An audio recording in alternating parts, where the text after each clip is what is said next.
Assalamualaikum warahmatullahi wabarakatuh. Arra gammachuu guddoon qaba. Akka keessootti hubannetti injifannoo waraanni bilisummaa Oromoo keessaafuu ji'oota 2-3 dabran kana keessatti galmeesse kanaan wal qabsiisee walaloo durii takka tan jirtu gurra isin buusuu barbaadeeti. Oromoota kiyya qaqqaalii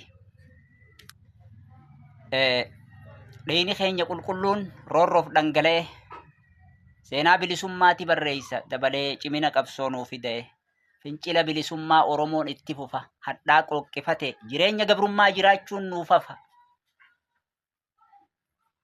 Aanolee fi calanqoo sossoosa harayaatti bilisummaan baha gumaan isaanii dachatti. Kanuma gurra isin buusuu barbaadeeti walaloo kana haalaan waan nama gammachiisuu fi waan nama abdachiisu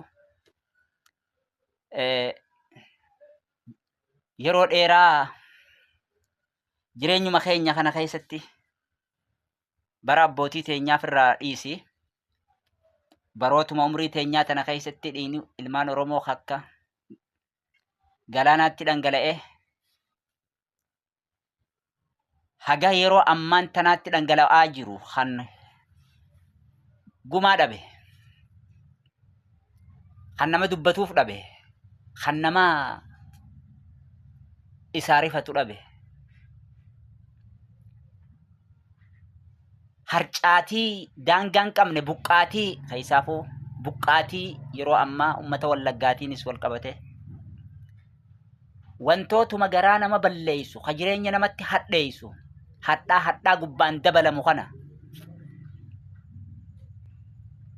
akkam akka taanu akkasi garaan na gubate gara kanaan yoo garaan na gubatu gara kaaniin injifannoo galmaawaa jirtuun jajjabeen tiyya injifannoo isiin diinarra galmeessaa jirtuun irraan kan ka'e gammachuun qaba. Arraan ganuma gurra isin buusuu barbaadeetiif yaadaddaan isinin jaa alaabaan Oromiyaa qabrii gabroonfataa gubbatti ni lalifti injifannoon ta'u uummata Oromooti.